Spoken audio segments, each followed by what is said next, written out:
বিশ্ব ইসরায়েল এবং ইরানের মধ্যে উত্তেজনা নিয়ে অস্থির। তবে এই সংঘাতের নাকি আছে নানা ফায়দার দিক। তাই বিশ্লেষকরা তুলেছেন প্রশ্ন, ইসরায়েল ইরান সংঘাত থেকে রাশিয়া কি চায়?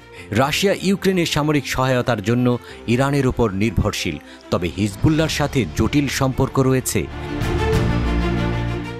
লেবাননের রাজনৈতিক পরিস্থিতির এই বিপর্যয় রাশিয়ার কৌশলগত অবস্থানকে নতুন করে প্রশ্নবিদ্ধ করছে। প্রশ্ন হচ্ছে, ইরান ও ইসরায়েলের মধ্যে যুদ্ধের সম্ভাবনা কি রাশিয়াকে একটি নতুন ভূরাজনৈতিক মহাযুদ্ধের দিকে ঠেলে দিচ্ছে?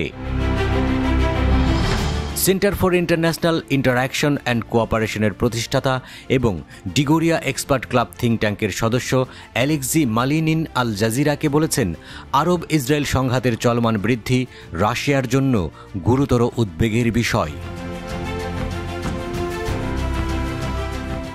ইসরায়েলের প্রতি যুক্তরাষ্ট্র এবং তার মিত্রদের অবিচল সমর্থনের বিপরীতে রাশিয়ার পররাষ্ট্র মন্ত্রণালয় লেবাননে ইসরায়েলি সেনাদের প্রবেশের ঘটনায় নিন্দা করেছে, ইসরায়েলকে সেনা প্রত্যাহারের আহ্বান জানিয়েছে।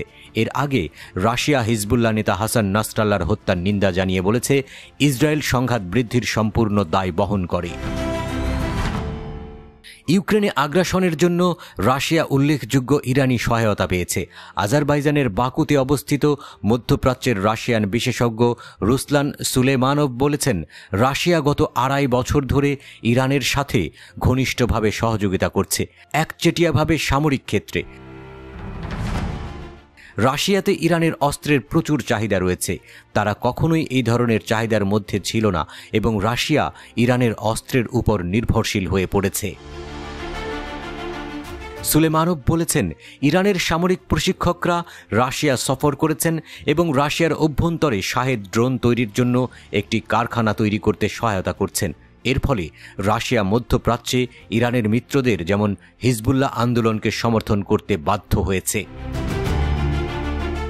একদিকে যুক্তরাষ্ট্র ইসরায়েলকে সমর্থন করছে, অন্যদিকে রাশিয়া লেবাননে ইসরায়েলি হামলার নিন্দা করছে। যুক্তরাষ্ট্রের মধ্যে বিভ্রান্তি এবং মধ্যপ্রাচ্যের সংঘাতের বাড়াবাড়ি রাশিয়ার জন্য একটি সুযোগ হতে পারে। বিশেষজ্ঞরা বলছেন, যুক্তরাষ্ট্রের মনোযোগ এখন ইসরায়েলের দিকে, অর্থাৎ মধ্যপ্রাচ্যের বিশৃঙ্খলা রাশিয়ার জন্য একটি সুযোগ হতে পারে। কিন্তু কি হবে যদি ইরান এবং ইসরায়েলের মধ্যে যুদ্ধ আরও বেড়ে যায়? মস্কো সর্বাত্মক যুদ্ধ চায় না। রাশিয়া জানে যুদ্ধের ফলে তাদের নিজস্ব স্বার্থ ক্ষতিগ্রস্ত হবে। অতীতে সিরিয়ার গৃহযুদ্ধে কি ঘটেছিল তা তাদের মনোযোগী করে তুলছে। রাশিয়া চায় এই দ্বন্দ্বের মধ্যে তারা মধ্যস্থতাকারী হিসেবে আবির্ভূত হোক, যাতে তারা বৃহত্তর কৌশলগত সুবিধা লাভ করতে পারে। রাশিয়ার এই অবস্থান কিন্তু বিচ্ছিন্ন নয়। তাদের ইরানের সাথে সম্পর্ক গত 2.5 বছর ধরে গভীর হয়েছে। ইরান যেভাবে রাশিয়াকে সামরিক ও প্রযুক্তিগত সহায়তা প্রদান করছে তা রাশিয়ার দৃষ্টিতে গুরুত্বপূর্ণ। রাশিয়া চাইছে ইরান তাদের অস্ত্রের বিকল্প হিসেবে দাঁড়াক, আর এদিকে ইরানও চাইছে রাশিয়ার সাহায্যে তাদের সামরিক সক্ষমতা বাড়াতে।